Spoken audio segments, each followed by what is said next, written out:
प्रवेश।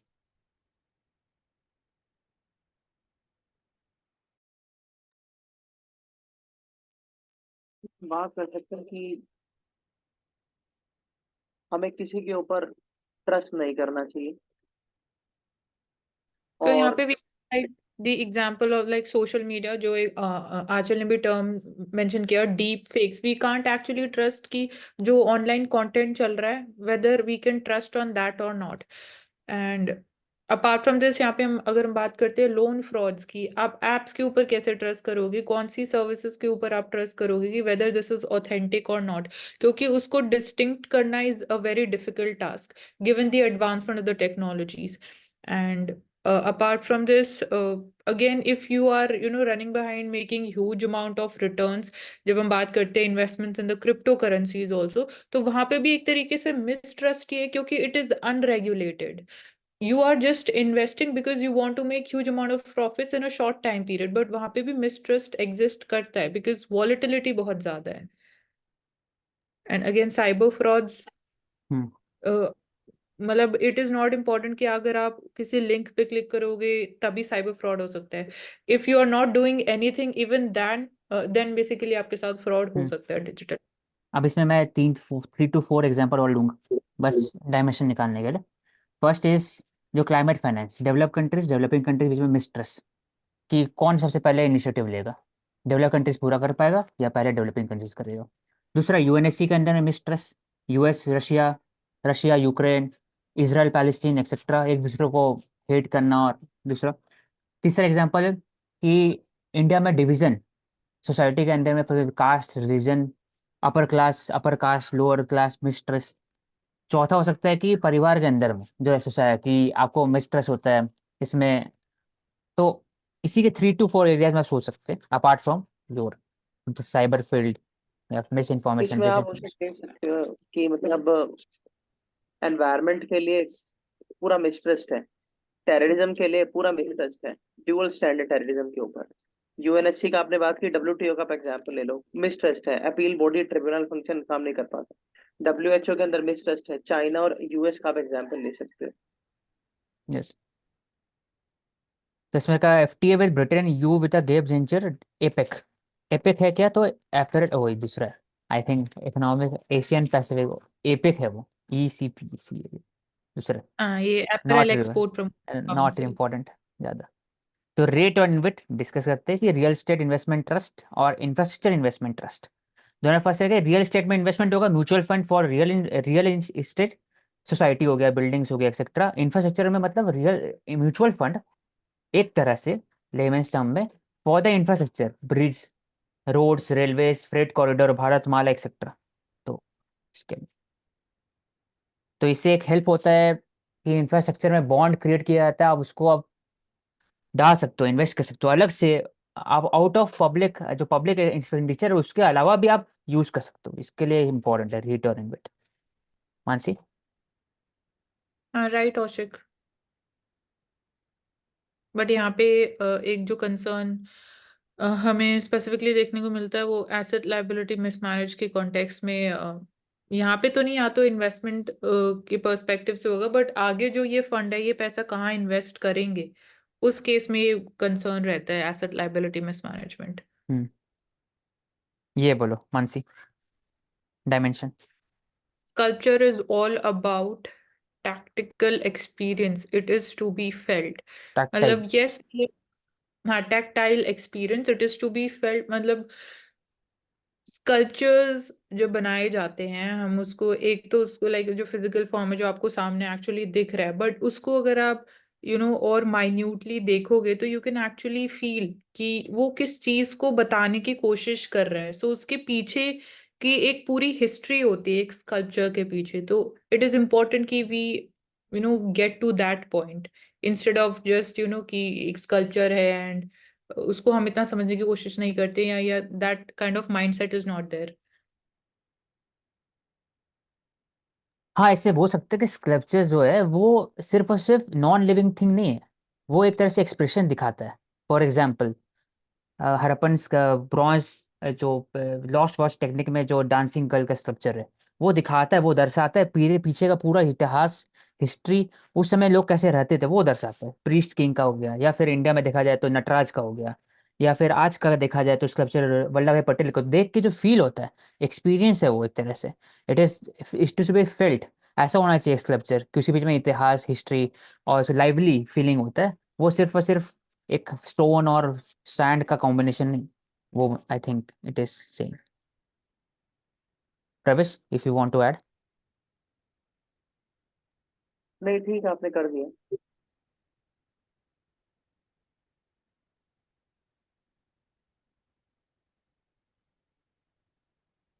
वियतनाम से रिलेटेड प्रवेश बताओ कुछ 3-4 एरियाज।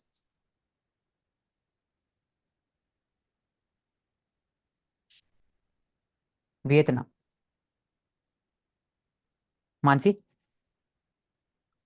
वियतनाम से related firstly we are seeing कि कंपटीशन टू इंडिया, स्पेसिफिकली अगर हम बात करते हैं China+1 स्ट्रैटेजी में, so the companies in terms of FDI investments वो भी ज्यादा शिफ्ट हो रही है to the market of Vietnam, to Vietnam country, तो वहां पे इंडिया को एक कंपटीशन है। एंड इसके अलावा वियतनाम वॉर की हम बात कर सकते हैं, लाइक अगर हमें कुछ भी ट्रू। वियतनाम से रिलेटेड बोलना है, यूएस और वियतनाम वॉर। सो 1970s में। और फिर वियतनाम पोस्ट कॉलोनियल सोसाइटी है, कम्युनिस्ट कंट्री है। और उनका जो कम्युनिस्ट है वो, लेकिन तब भी वहाँ पर भी प्रमोट होता है with respect to the private capitalist का ही प्रमोशन होता है as compare to China. China से थोड़ा डिफरेंट है वियतनाम का कम्युनिस्ट पार्टी। और दूसरा कि कंपटीशन वेरी हाई है, और लेबर्स का जो एफिशिएंसी है, प्रोडक्टिविटी बहुत हाई है। इससे अगर इंडिया को इशू होता है, जब China+1 स्ट्रैटेजी का बात करते हैं, तो इंडिया में कम इन्वेस्टमेंट है एज कम्पेयर टू वियतनाम और सराउंडिंग। और यहाँ पे हो Chi Minh City is also mention also, हाँ। तो यहाँ हाँ, पे हो आप चिन सिटी। हिस्टोरिकली बता सकते हो इसका। हाँ, हो ची मिन और Hanoi is the capital of Vietnam. So Ho Chi Minh City और हनोई कैपिटल इसलिए इंपॉर्टेंट है क्योंकि जब वियतनाम वॉर होता है 1960s और 70s में, before the American invasion of the Vietnam in 1965, aerial bombing पहला स्टार्ट हुआ था। उसके पहले वहाँ के जो आइकॉन है हो चिन मिन, उन्होंने इंटीग्रेट किया था नॉर्दर्न वियतनाम और सॉर्दर्न वियतनाम को। पहले वियतनाम एक पार्ट ऑफ फ्रेंच कॉलोनी था, इंडो चाइना बात करते हैं इसमें, जिसमें वे कंबोडिया, लाओस और वियतनाम तीनों फ्रेंच कॉलोनी थे। तो जब वर्ल्ड वॉर खत्म हुआ तो फ्रेंच के अगेंस्ट में एजिटेशन स्टार्ट हुआ। और तो दो तरह का एजिटेशन हुआ, एक तो नॉर्मली जो स्टूडेंट के हिसाब से कि आप, जैसे इंडिया में हुआ था। एक और आर्म्ड रेवोल्यूशन हुआ। तो आर्म्ड रेवोल्यूशन में हो चिन मिन सरदार थे, वियत कांग जिसको बोलते हैं, वियत कांग पार्टी था जिन्होंने एक एजिटेशन किया against the French colony. French को सपोर्ट किया ब्रिटिश और यूएस ने। उसके बाद फिर, लेकिन सक्सेसफुल हो नहीं पाए। 1978 के आसपास में उन्होंने उसको छोड़ना पड़ा यूएस को। उसके बाद चाइना ने इन्वेड किया वियतनाम को, चाइना फिर हार गए। तो आई थिंक वियतनाम का जो example, it is a very example of resistance, Perseverance. और छोटा कंट्री होने के बावजूद भी कैसे वो बिग पावर्स को हराया है, फ्रांस, ब्रिटेन, चाइना, यूएसए।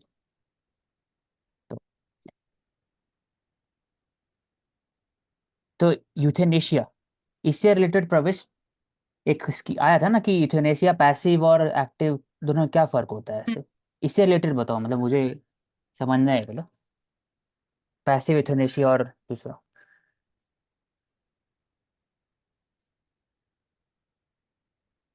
मानसिक।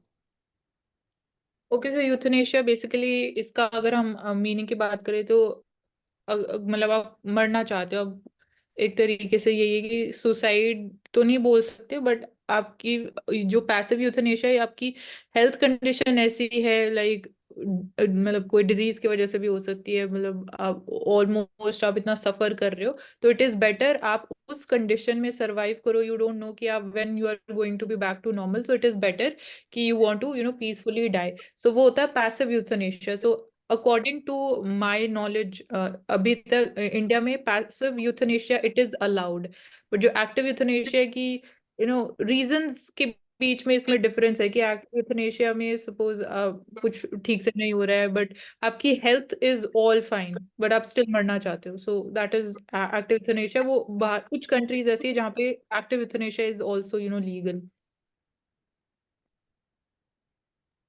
Okay, now moving forward to the financial expression.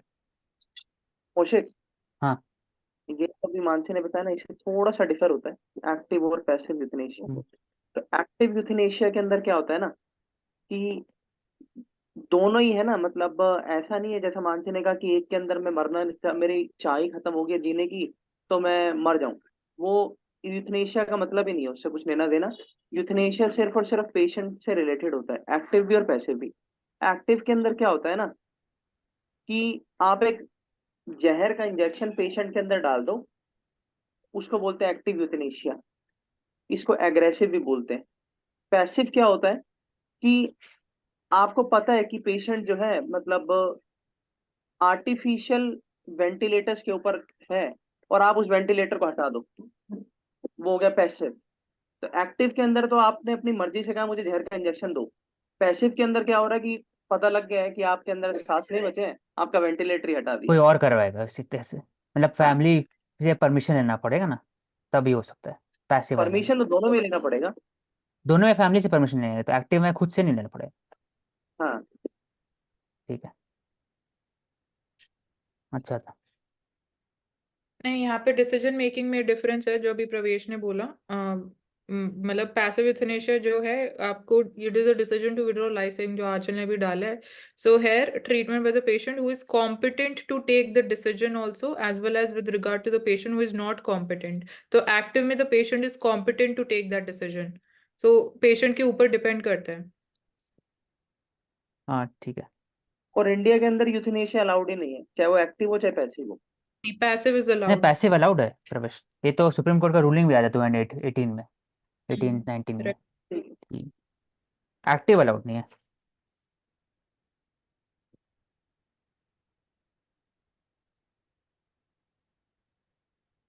India UK FT का बात किए,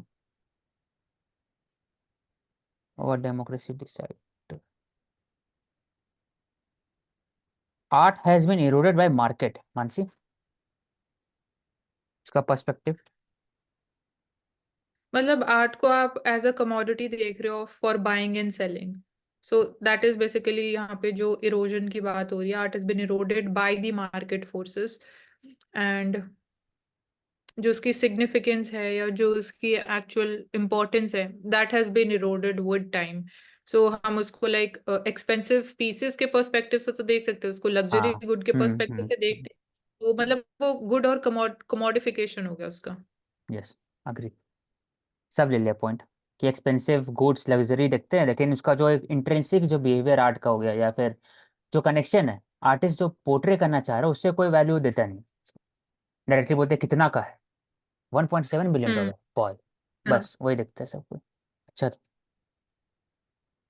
selling the rural dream, earthen pot अल्ट्री फ्लेवर्स, हेरिटेज हवेली, आगे बढ़ो। तो इलेक्शन का हो गया। टाइम टू एंड रिजर्वेशंस, और दूसरा रिजर्वेशन का बात हो रहा है, ये बीआरआई का दिया हुआ है। Italy living belt and road initiative, BRI है, इटली गड्ढा। हम्म।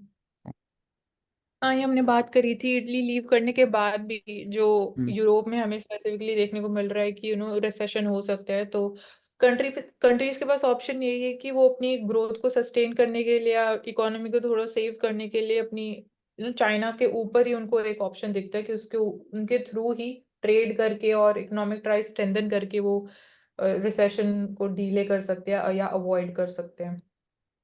हम्म।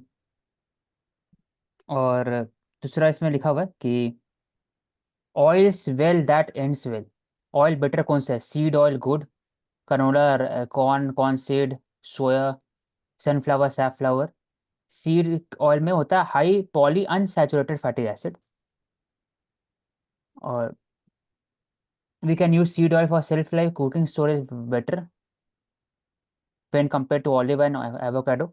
तो ऑलिव ऑयल ये सबको आप डायरेक्टली यूज़ करते हो, ऑलिव ऑयल को लोग पकाने के लिए यूज़ नहीं करते कि आप इसको फ्राई कर रहे हो या कुछ, आपको सैलेड में डालना है या फिर आपको चाहे ऊपर से डालना है। लेकिन इसको अगर फ्राई करना है तो सबके लिए आपको सनफ्लावर ऑयल, कनोला अच्छा होता है। बेस्ट कॉम्बिनेशन ऑफ ऑयल भी यूज़ कर सकते हो। कनोला होता क्या है मानसी, बाकी तो पता है canola, zero trans fat. Seed से मिलता है। देखना पड़ेगा एग्जैक्टली कैनोला ऑयल क्या होता है, मतलब फ्लैक्स व्हाट सीड तो इज पता है, शीशम, कोकोनट। स्मोक पॉइंट बहुत इंपॉर्टेंट होता है। स्मोक पॉइंट क्या है प्रवेश? मानसी, क्या कह रहे हो? Smoke point smoke point, oil का बहुत स्मोक इंपॉर्टेंट होता है। हाँ, लो, लो स्मोक पॉइंट होगा तो एनवायरनमेंट के लिए बेनिफिशियरी होगा, मतलब less pollutants, less greenhouse gases will be there. Smoke मतलब इट इज मैं एन बता रहा एग्जांपल या इट इज हूँ। लो स्मोक पॉइंट होगा ना, मतलब क्या होगा इसमें सोचो, दिमाग में इसमें लिखा हुआ है स्मोक पॉइंट, मतलब ऐसा पॉइंट जहां से स्मोक उठना स्टार्ट। ठीक है, ऐसे हो गया। अब है कि जिसका लो स्मोक पॉइंट हो, मतलब क्या हुआ, कम हीट करोगे लेकिन ज्यादा अब निकलता है, तो उसके कारण ना किचन के ऊपर में देखोगे ना, किचन के ऊपर में अगर इसका अगर एग्जॉस्ट नहीं है तो ऊपर में काला काला चिपक जाता है, एग्जॉस्ट के ऊपर भी चिपक जाता है। तो लो स्मोक पॉइंट के कारण ना ऑयल वेपराइज हो जाता है जल्दी। हाई स्मोक पॉइंट होना जरूरी होता है। तो ये लिखा हुआ है कि smoke point can withstand high temperature. High smoke point important होता है for deep frying, stir frying, searing के लिए।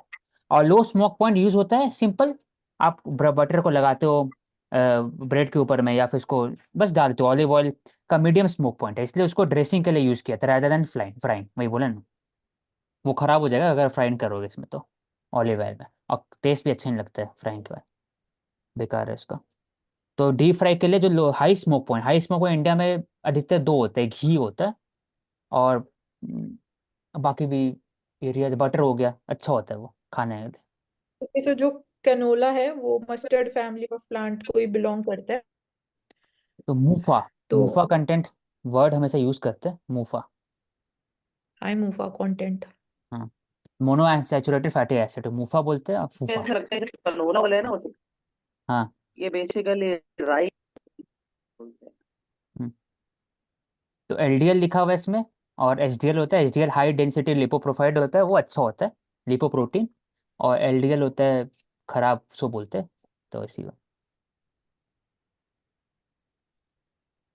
टीथ से इंपॉर्टेंट एनिमल वर्ड है, इसको बस याद रखना, ओरल हाइजीन के। वाइन बोला जाए तो वाइन और बाकी समय क्या फर्क है Mansi? Wine is mostly made up of fruits, like हाँ फ्रूट ट्रू। वाइन होता है, ट्रू। वाइन होता है। बाकी जो होता है वो सब बार्ली, वीट, राइस सीड से। बियर, राइस बियर, वो सब कुछ तो। क्लाइमेट एडेप्टेशन के लिए India will spend around 57 trillion और मोर रुपीस का बात हो रहा है। डिफ्लेशन कल डिस्कस किए थे, डिफ्लेशन मतलब डिक्रीज करना, डिसइन्फ्लेशन मतलब इन्फ्लेशन है लेकिन कम इन्फ्लेशन, तो डिस इन्फ्लेशन हो गया, डिफ्लेशन उल्टा होता है। Mansi, right. Yes. I think we have finished, can take up Hindi में।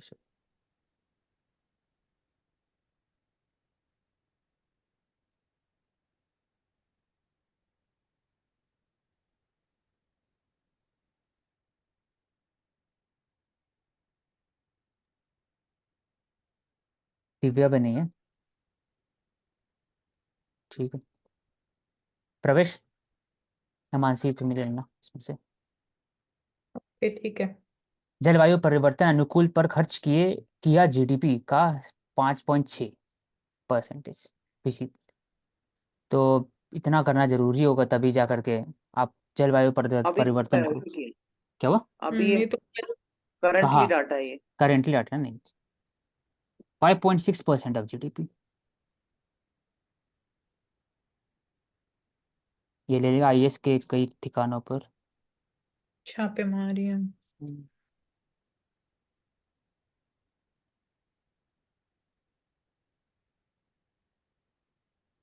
नागरिक सुविधाओं की निगरानी के लिए कृत्रिम मेधा का प्रयोग, मतलब एआई को कैसे करें, उसी का है ना ये।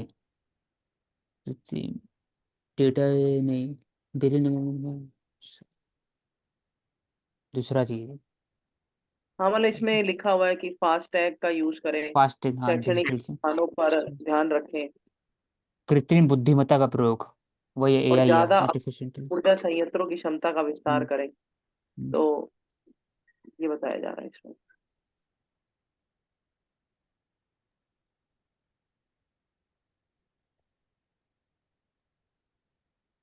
ये ले लो मानसी। हाँ, नकारात्मक सोच मतलब कि नेगेटिव थिंकिंग।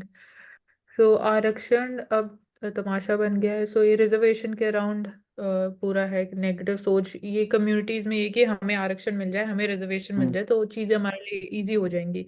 मतलब चाहे वो बैकवर्ड हो या ना हो, इकोनॉमिकली भी वेल ऑफ हो, तब भी उनको आरक्षण चाहिए। तो हाँ, ये एक नेगेटिव सोच है जिसको चेंज करने की जरूरत है। विक्टिम कॉम्प्लेक्स कि मैं विक्टिम हूँ, सबसे बड़ा विक्टिम मैं हूँ, सबको विक्टिम में कंपटीशन हो रहा है, सबको ये चाह रहा है कि मैं विक्टिम। उसका बात हो तो जाति गणना, जितना आबादी उतना हक, उसका एक बात। ये विक्टिम विक्टिम वाली बात तो आपकी कहीं तक ठीक है, लेकिन मतलब आप क्या अपनी तरफ से सोचते हैं कि भाई जो रिजर्वेशन है, आने वाले समय में ये होगा कि हर कोई वल्नरेबल बन के दिखाएगा और हमें रिजर्वेशन चाहिए, तो कोर्ट भी परेशान, सरकार भी परेशान। तो अभी फिलहाल कोई ऐसा तरीका है जो सरकार ले भी रही है जिसकी वजह से जो रिजर्वेशन है उसको इकोनॉमिक टूल ना देखा जाए या गवर्नमेंट जॉब का टूल ना देखा जाए? बोलो। नहीं, मैं तो आपसे पूछ रहा हूँ ना। मानसी आप बताओ, अगर बताओ तो। नहीं, मेरे को अभी एग्जैक्टली मेरे माइंड में नहीं आ रहा है कि क्रीमी लेयर गवर्नमेंट का इसको कॉन्सेप्ट तो है ही ऐसे। तो माइंडसेट की मिनिमम बात कर। गवर्नमेंट मैक्सिमम गवर्नेंस, हम्म, इसका यही उपाय है। आप गवर्नमेंट जो है उसको बिल्कुल मिनिमाइज कर दीजिए, तभी जो है गवर्नमेंट जॉब जो है उसके अंदर जो जाने के लिए रिजर्वेशन को एज ए टूल देखा जाता है, वो कहीं ना कहीं कम कम होगा और प्राइवेटाइजेशन की तरफ सब फोकस करेंगे। स्वास्थ्य के लिए ये प्रवेश ले लो पॉइंट। स्वास्थ्य के लिए सजग सतर्क रहने की जरूरत। क्या क्या हाँ, तो सजग का मतलब है आप थोड़ा एक्टिव रहिए, अपना एक्टिव रहे, लाइफस्टाइल मन चेंज लाकर करिए, और खाए। सतर्क का मतलब है आप थोड़ा हम्म, इंफॉर्मेशन रखिए कि आप जो खाते हैं वो आपका आवश्यकता अनुसार पूरा हेल्थ आहार फ्रेंडली ले। है। हाँ। अच्छा खाएं, विशिष्ट स्वास्थ्य लक्ष्य बनाएं। विभाजनकारी राजनीति से दूर रहे सभी महिलाएं। वही डिवीजन, पॉलिटिक्स ऑफ डिवीजन का बात हो रहा है, उससे दूर रहे। लेकिन विभाजनकारी राजनीति आखिर क्या होती है? कैसे?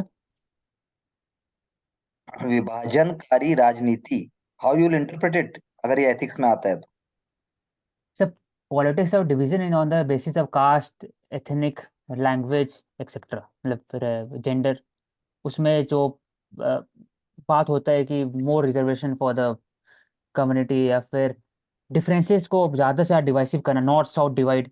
तो विभाजनकारी है सर ये। और किसी भी समूह को दो भागों में बांटना, एक को वल्नरेबल दिखाना और एक को अपलिफ्टेड दिखाना, उसके बिहाफ पे पॉलिटिक्स करना, ये हम विभाजनकारी राजनीति से समझ सकते हैं।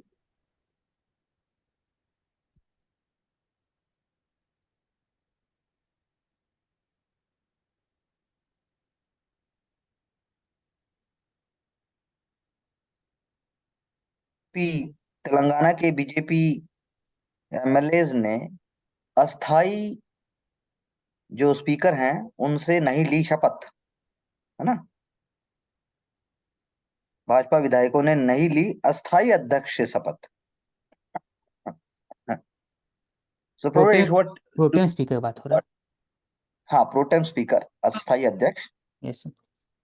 तो आप इसको कैसे देखते हैं? मतलब ये क्या है? What is the message behind it when we sir, see it in terms of this constitution and governance?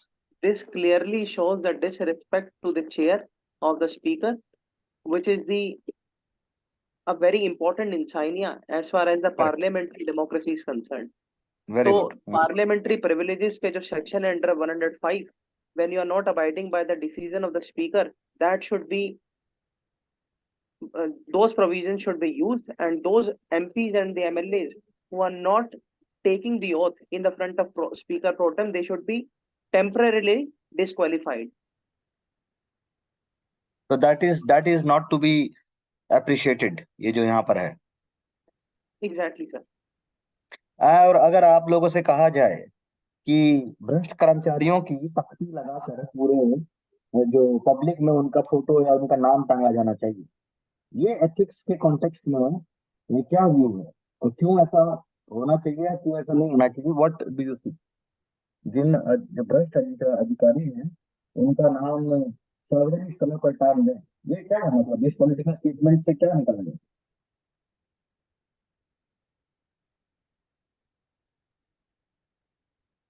प्रवेश। सर ये एक इफेक्टिव स्टेप रहेगा करप्शन को रिड्यूस करने के लिए, स्पेशली जो हमारी ब्यूरोक्रेसी है उसके अंदर। लेकिन मुझे ऐसा लगता है कि इससे इफेक्टिवनेस तो बढ़ेगी, लेकिन साथ में जो सिस्टम है उसकी खामियों को पब्लिक के सामने लाकर, एकदम से पब्लिक के सामने लाकर उजागर करने की बजाय, अगर सरकार जो एक सिस्टम के अंदर और सिस्टम के तहत जो प्रोविजंस हैं उनके तहत इफेक्टिव एक्शंस ले, टाइमली इंस्पेक्शन करे, और उसके बाद इस तरीके की जो सार्वजनिक स्थलों पर नाम टांगे जाने आपको की जो प्रक्रिया है। बिल्कुल आपको इसको देखना चाहिए कि ये एक पॉलिटिकल स्टेटमेंट है, ये एक पॉपुलिस्ट स्टेटमेंट है, ये एक तरीके से एंटी डेमोक्रेटिक आइडिया भी है, ये यस एक तरीके से सेल्फ वेस्टेड इंटरेस्ट का आइडिया भी है। क्योंकि पब्लिक में नाम टांगने की बात नहीं है, जो ऑलरेडी एग्जिस्टिंग सिस्टम्स हैं उनको आप और दुरुस्त बनाइए। सेंट्रल विजिलेंस कमीशन है, स्टेट विजिलेंस कमीशन है, एंटी करप्शन ब्यूरो है, जुडिशरी है, केसेस की पेंडेंसी है, आप उस पर क्यों नहीं फोकस करते? आप उससे क्यों नहीं करते? यानी कि लोगों को यदि हम गलत रास्ता अख्तियार करने की बात कर रहे हैं तो सबसे पहले नेताओं के नाम टंगने चाहिए। 1947 के बाद से आज तक कितने नेता ऐसे हैं जिनको भ्रष्टाचार के तहत जो है, जो उन्हें सजा मिलनी चाहिए थी वो मिली है? तो आपको ऐसे देखना चाहिए रादर देन कि ऐसे हाई हैंडेड और एक पॉपुलर स्टेटमेंट को आप जो है सेंटर में लेके आए, नहीं तो इसके लॉन्ग टर्म में बहुत नुकसान हो सकते हैं। जी। सर, और दूसरा जो दो एरियाज है कि right to dignity and privacy, it also reside with the जो कन्विक्शन है उसके बाद भी होता है, तो वो भी हैम्पर हो सकता है। एंड सेकंड है कि कन्विक्शन और डिग्निटी तो बाद में आएगी, यस वो तो जुडिशरी और जब आप पूरा रूल ऑफ लॉ और प्रोटोकॉल फॉलो करेंगे। यस ये तो समरी जस्टिस मीडिया ट्रायल वाली बात हो गई, यस पॉलिटिकल ट्रायल हो गया ये तो। Mansi.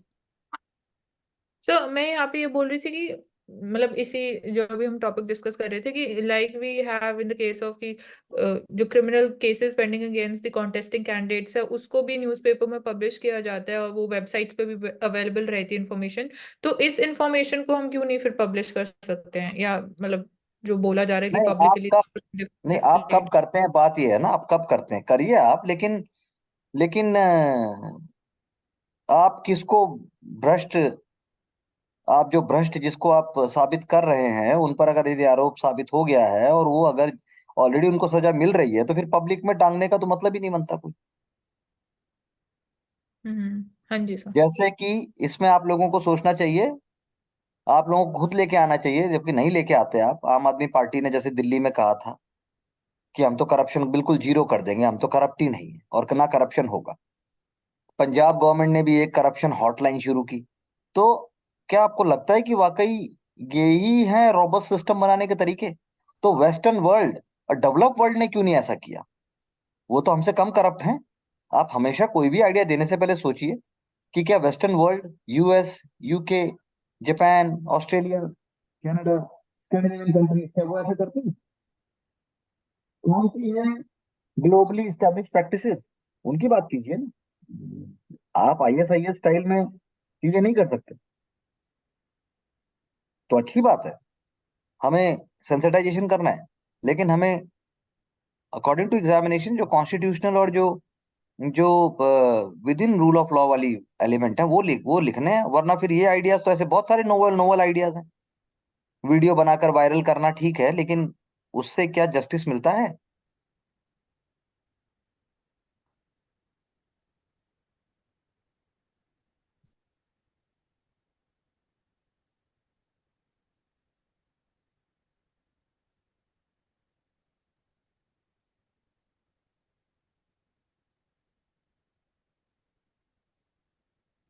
Mansi, you can take up time से window.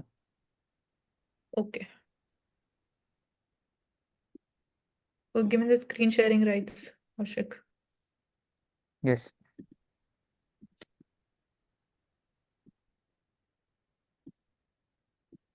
Okay, so this article is why West's local food fad can't save the planet. So हम बोल सकते हैं local food इंडिया में ये आइडिया पहले से प्रिवेल कर रहा है.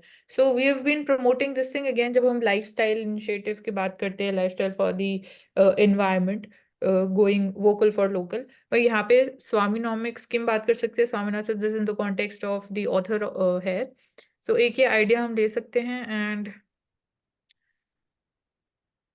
so here this advertisement talking about polio vaccination. So although India is like polio free, but polio still exists in few countries. So it might be possible जो risk है of coming back that still exists. तो इसलिए अगर India polio free है तो इसका मतलब ये नहीं कि we'll stop the vaccinations, and it is provided to children below the age years of 5 years of age. So इसमें role of मानसी, आंगनवाड़ी हाँ workers is एएनएम very क्या है? important. Auxiliary nurse mid auxiliary midwife nurse ऐसे कुछ था ना, ANM. प्रवेश, ANM worker के बारे में बता. गाइड्स ये एएनएम वर्कर नहीं होते, एएनएम बेसिकली नर्स है. तो एक होती है फुल फ्लेज नर्सेज जो 4 या 5 साल का अपना नर्स कोर्स करती हैं under the nursing council of India. एक होता है एएनएम. इसके अंदर जैसे जो नर्सिंग कोर्स है इसमें डिप्लोमा बेसिकली दिया जाता है, तो एक छोटा रूप होता है नर्सिंग का, तो दैट इज कॉल्ड एएनएम. तो इसके अंदर मेल और फीमेल दोनों इक्वली काउंटर पार्ट होते हैं. So Uttarakhand state could be an example of progress in the eco-friendly way. So this can be cited as examples. Eco-friendly way में it is a hilly state. किस तरीके से हम sustainable tourism promote कर सकते हैं. Agriculture practices में how we are promoting horticultural cropping pattern. When we're talking about transition, the cropping pattern that is required. Self-sustainability हम promote कर रहे हैं. And how we are promoting MSME sector. So environment plus growth is what we are promoting. यहाँ पे अभी Uttarakhand global investor summit हुआ तो उसके कॉन्टेक्स्ट में this is the information. Then India can now influence the growth of others. So we are in such a position, we have achieved that position. अगर बात करें कि regional global power या जो इंडिया का influence है, that cannot be imagined without जो हम एक्शंस लेते हैं. यहाँ पे एग्जांपल्स अगर हम बात करते हैं तो recently we took the decision कि हम वीट और या राइस एक्सपोर्ट बैन हमने लगा दिया गया. तो इंडिया के ऊपर यही चीज बोली गई कि इंटरनेशनली अगर हम बैन करते हैं तो प्राइसेस इंक्रीज होंगी. तो एक ये तरीका है ऑफ इन्फ्लुएंसिंग. अगर हम यहाँ पे ग्रोथ की बात करते हैं तो growth में how domestically also or internationally we are balancing the interest in terms of climate change. We're talking about initiatives like international solar alliance है, biofuel alliance है, one nation one world one sun one grid की हम बात करते हैं. And domestically we are promoting programs like आत्मनिर्भर भारत या make in India programs to domestic self sufficiency plus उसका जो export potential है. So that's how we can influence the growth. And जो location, geographical location India की which lies in the important region of the important sea lanes of communication. So that's how also we can influence the growth of the other countries, or we can talk about our immediate neighborhood also. And Yeah, Mansi, Indo-Pacific region की बात. and important keywords in this one is FICCI. FICCI is a business-based pressure group. Then Gati Pressure. Shakti. Gati Shakti is a coordination between the ministries regarding the national infrastructure pipeline. So 1 crore 11 lakh के 111 lakh crore approximately investment किए जा रहे हैं national pipeline में, Bharatmala Sagarmala freight corridor etcetera, so that the coordination is there between the ministries regarding infrastructure growth of India. तो या और हाँ, PM गति शक्ति प्रोग्राम में focusing upon the logistics sector. So cost Gati Shakti, efficiency से yes, First, university India बनाया जाएगा उसमें. हाँ, यूनिवर्सिटी भी बनाया जाएगा. तो India is trying to be an integral part of the global supply chains. So that's how also we can, जो हमारे डिसीजंस रहेंगे they would be influencing the growth. So this advertisement we need to know कि Rajahmundry airport है कहाँ, आंध्र प्रदेश में. It is there. तो एक airport बनाने के बाद, कंस्ट्रक्शन के बाद, इंफ्रास्ट्रक्चर क्रिएशन के बाद जो मल्टीप्लायर इफेक्ट्स है कौन से एरियाज में हो सकते हैं, so that needs to be looked into. इसकी वजह से पैसेंजर सर्विसिंग कैपेसिटी इंक्रीज हो सकती है, टूरिज्म और ज्यादा प्रमोट होगा. देन जो बिल्डिंग कोड है गृह कंप्लाइंट है, which is again disaster resilience का भी we have taken care of. modern amenities is there, even air travel, maybe efficiency is being increased. Then education or employment would also get boosted. Growth of trade hoga, industry hoga, cultural legacy of Rajamundry. This we have to look exactly what is the cultural legacy of this place, and these are the multiplier benefits of this. So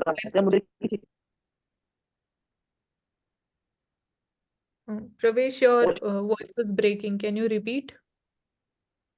I'm saying Rajahmundry is known for what? किस चीज के राजामुंद्री जाना जाता है India में? बहुत famous है. I'm not aware about this fact.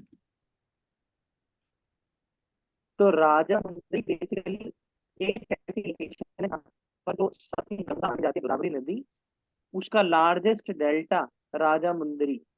तो गोदावरी का डेल्टा जितना बनता है वो राजामुंद्री एरिया में बनता है. इसीलिए यहाँ पर एनुअल फेस्ट भी होते हैं. जो सदन गंगा के जितने भी फेस्टिवल होते हैं वो राजामुंद्री में होते हैं. उसके बाद एक एमर्जिंग हब है, ये इंडस्ट्रियलाइजेशन का एजुकेशन हब है. तो इस चीज के लिए राजामुंद्री फेमस है. और दूसरा Okay. कि ऐसे कनौज नॉर्थ इंडिया के लिए, वैसे ही राजामुंद्री है आंध्र प्रदेश के लिए, culture capital of Andhra Pradesh. और वो city was named after the Raja Narendra Chalukya dynasty 11th century जो थे Rajahmundry. Okay, so that's all for Times of India for the day. इसमें क्वेश्चन भी आ चुका है. Mansi, you can conclude. Okay, thank you so much for joining us on Ansarkari, and stay tuned for daily critical analysis of the newspaper. Thank you so much.